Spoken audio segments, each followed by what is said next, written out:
नहीं, मैंने तो सभा की नहीं। हम लोग सभा करना चाहते थे।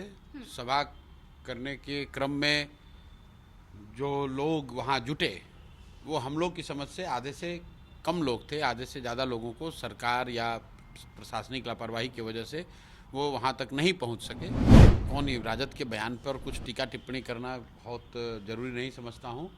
इन लोगों की मतलब जो शैली है, जो उनकी सोच है, बड़ा क्रूड टाइप की पॉलिटिक्स करते हैं ये रंगदारी अपहरण, इसके आगे कभी बढ़े नहीं और उससे आगे कुछ बोल भी नहीं सकते हैं। ना इनका समाज में कुछ है काम है, ना कुछ बौद्धिक इनमें क्षमता है। उलूल जुलूल बात करना, आरोप लगाना, यही सब उनका काम है। इससे ज़्यादा उनकी कोई क्षमता है नहीं। तो इस तरह के लोगों पर कीचड़ पे आप कंकड़ मारेंगे तो आपका ही शरीर और कपड़ा गंदा होगा। 2025 नीतीश जी का कहानी ख़त्म। 4-5 महीने बच गए हैं। जो कर रहे हैं वो करें, एक अने मार्ग का आनंद उठा लें। बस नवंबर आया, नीतीश जी की कहानी खत्म। बिहार में चुनाव है और रैलियों की बौछार है। नमस्कार, न्यूज़ फॉर नेशन देख रहे हैं आप और मैं हूं आपके साथ साक्षी झा। ये बात हम इसलिए कह रहे हैं क्योंकि बिहार में अगले कुछ ही महीनों में विधानसभा का चुनाव होने वाला है, लेकिन इससे पहले बिहार की तमाम राजनीतिक पार्टियां अपने अपने स्तर पर रैलियां करा रही है। आपको याद होगा कि मुख्यमंत्री नीतीश कुमार भी बिहार दौरे पर निकले हुए थे। कई बार जदयू की तरफ से रैली भी आयोजित की गई। वहीं बात कर ले, नेता प्रतिपक्ष तेजस्वी यादव भी बिहार दौरे पर निकली और कई जनसभा संबोधित की। लेकिन यहाँ हम बात कर रहे हैं जन स्वराज के सूत्रधार प्रशांत किशोर की। जन स्वराज ने आज पटना के ऐतिहासिक गांधी मैदान में एक रैली को संबोधित किया और इस रैली में लाखों की संख्या में लोग पहुंचे। तो चलिए सीधी बातचीत प्रशांत किशोर से ही करते हैं, क्योंकि इनके कई सारे आरोप सरकार पर भी लगाए हैं। आपने आरोप लगाया कि आपके लोगों को रोका गया रैली में आने से। नहीं, मैंने तो सभा की नहीं। हम लोग सभा करना चाहते थे। सभा करने के क्रम में जो लोग वहाँ जुटे वो हम लोग की समझ से आधे से कम लोग थे। आधे से ज़्यादा लोगों को सरकार या प्रशासनिक लापरवाही की वजह से वो वहाँ तक नहीं पहुँच सके। तो इसलिए मैंने सभा में जाकर लोगों से माफ़ी मांगी और ये उनको कहा कि चूँकि प्रशासनिक लापरवाही की वजह से आप सब यहाँ नहीं पहुँच पाए, आधे से ज़्यादा लोग हम लोग यहाँ नहीं पहुँच पाए हैं, इसलिए अब हम लोग आपके यहाँ आएंगे। आप हर प्रखंड में आपके विधानसभा में आएंगे और आपसे बिहार बदलाव की जो परिकल्पना है, जो सोच है, जो संकल्प है, उस बात को आपके सामने रखेंगे। आपकी रैली की कुछ तस्वीरें भी राजद की तरफ से अपने सोशल मीडिया पर पोस्ट की गई और आपको वोट कट्टू एक नाम दिया गया। आप इस पर क्या कहेंगे? राजद को कौन ही राजद के बयान पर कुछ टीका टिप्पणी करना बहुत ज़रूरी नहीं समझता हूँ। इन लोगों की मतलब जो शैली है, जो उनकी सोच है, बड़ा क्रूड टाइप की पॉलिटिक्स करते हैं ये लोग। जाति की और रंगदारी अपहरण, इसके आगे कभी बढ़े नहीं और उससे आगे कुछ बोल भी नहीं सकते हैं। ना इनका समाज में कुछ है काम है, ना कुछ बौद्धिक इनमें क्षमता है। उलूल जुलूल बात करना, आरोप लगाना, यही सब उनका काम है। इससे ज़्यादा उनकी कोई क्षमता है नहीं। तो इस तरह के लोगों पर कीचड़ पे आप कंकड़ मारेंगे तो आपका ही शरीर और कपड़ा गंदा होगा। बिहार की राजनीति में जो आपकी छवि बनाई जा रही है, राजद कह रही है कि आप बीजेपी के बी टीम है, फिर जदयू और बीजेपी कह रही है कि आप आरजेडी की बी टीम है।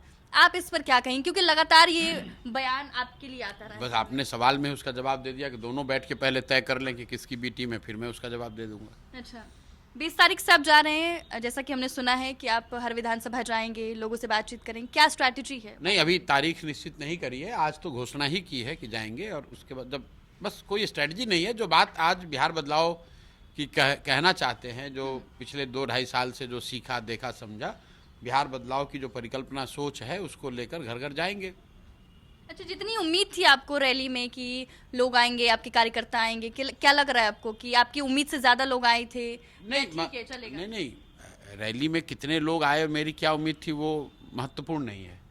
महत्वपूर्ण ये है कि जितने लोग आए वो बिहार के राजनीतिक दलों के रैलियों के नज़रिए से तो बहुत बड़ी भीड़ आई, लेकिन हम लोग को जो जानकारी मिली पूरे दिन, आधे से ज़्यादा लोग हम लोग के नहीं आ पाए। पूरा पटना आप लोगों ने खुद देखा, पूरा मेरिन ड्राइव, पूरा जेपी सेतु, सब कुछ चौक हो गया, बंद हो गया, जिसकी वजह से आधे से ज़्यादा लोग पटना इंटर ही नहीं कर पाए।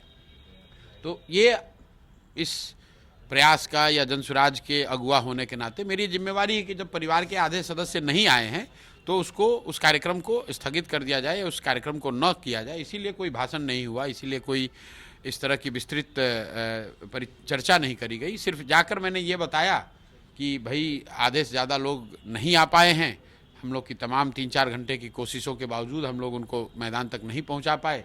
तो जो आप सभी साथी आए हैं, आपसे मैं माफ़ी मांग रहा हूं और साथ में ये आश्वस्त कर रहा हूं कि मैं आपके यहाँ, आपके ब्लॉक, आपके गांव में मैं आऊँगा, वहीं पर आपसे मुलाकात होगी। हम लोग लगभग जितने भी लोगों से बातचीत की गांधी मैदान में, कई महिलाएं थी जो सुबह 8 बजे से गांधी मैदान में पहुंची हुई थी। तो क्या लग रहा है कि अगर प्रशासन नहीं रोकती तो कितनी भीड़ आ सकती थी रैली में? नहीं, देखिए भाई, भीड़ कितनी आती इसका कोई आकलन मैंने सुबह में भी नहीं किया था और अभी भी नहीं कर सकता हूँ। मैं इतना जानता हूँ कि 2 लाख से ज़्यादा लोग, जो लोग गाड़ियों से, बसों से फ़ोन कर रहे थे, जिन्होंने बताया कि वो अलग अलग जगहों पर प्रशासन ने, जब यहाँ पर भीड़ बढ़नी शुरू हुई तो प्रशासन ने जेपी सेतु, जिससे कि हम लोग को अनुमति मिली थी कि हम लोग को जेपी सेतु से अपने लोगों को लेकर आना है, प्रशासन ने जेपी सेतु की एंट्री बंद कर दी, जिसकी वजह से सारा नॉर्थ बिहार का जो इससे आने वाले जो लोग थे वो नहीं आ पाए। इसी तरह मीठापुर साइड में जाम हो गया, वहाँ से नालंदा साइड से लोग नहीं आ पाए। तो अब ठीक है, जो उन्होंने किया सो किया, अब हम लोग अपना काम करेंगे। उम्मीदवारों की लिस्ट आपने अभी तक बनाई कि नहीं बनाई? नहीं, उम्मीदवारों के बारे में हम लोगों ने कहा है कि जून जुलाई में जारी करेंगे, तो उस समय कर देंगे। जो बात कहते हैं उस पर कायम रहेंगे। 2 अक्टूबर को कहा था कि मार्च में गांधी मैदान में सभा करेंगे, तो आज करने का प्रयास किया।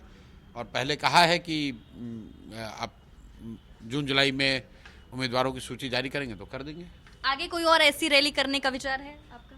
नहीं, अभी तो ऐसी कोई सोच नहीं है। अभी तो जो मैंने आज घोषणा करा है उस पर कल परसों में दल के साथियों के साथ चर्चा करेंगे और उस कार्यक्रम को मूर्त रूप देंगे। फिर उस यात्रा को पूरा करने के बाद ही कुछ करेंगे। नीतीश कुमार भी लगातार कह ही रहे हैं, एनडीए की तरफ से नारा आ रहा है कि 2025 फिर से नीतीश। आपको क्या लग रहा है?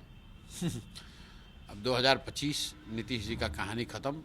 4-5 महीने बच गए हैं, जो कर रहे हैं वो करें, एक अने मार्ग का आनंद उठा लें। बस नवंबर आया, नीतीश जी की कहानी खत्म। अच्छा, ये ऐसे अगला चूड़ा दही नीतीश कुमार एक अने मार्ग में नहीं खाएंगे। अच्छा, क्या लग रहा है? आपने बहुत ही कॉन्फिडेंस के साथ मंच से कहा कि आप नवंबर तक इंतजार करिए, हमारी सरकार आएगी। तो बिल्कुल आएगी, बिल्कुल आएगी। आपको वहाँ दिखा होगा, वहाँ लोगों का जो उत्साह है, लोगों की जो एनर्जी है, जो खासकर जो युवा हैं, महिला हैं, उनका जो जनसुराज से कनेक्ट है, वो आपको दिखा होगा। क्योंकि एक युवा ऐसे भी हैं जो तेजस्वी यादव को पसंद करते हैं। हमने जब ग्राउंड पर रिपोर्टिंग की, आप क्या कहेंगे इस पर? करते होंगे भाई, लोकतंत्र है, ऐसा तो है नहीं कि 100% आदमी जनसुराज को ही पसंद करेगा। लेकिन चुनाव जीतने के लिए, सरकार बनाने के लिए तो आपको बहुमत का वोट चाहिए, आपको सबका वोट नहीं चाहिए। हम लोग की कोशिश है सबका वोट, आप सारे दल कोशिश करता है सबका वोट मिले, लेकिन चुनाव जीतने के लिए तो आपको 30, 35, 40% वोट की ज़रूरत है।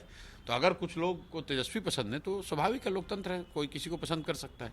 बिहार बदलाव रैली आज आपने की, तो क्या लग रहा है इस रैली के बाद अब बिहार में किस तरह के बदलाव आप चाहते हैं? नहीं, जो बदलाव चाहते हैं वो तो आज कोई बात हुई नहीं। जो बदलाव चाहते हैं वो अब बदलाव यात्रा में लेकर जाएंगे और घर लोगों को समझाएंगे।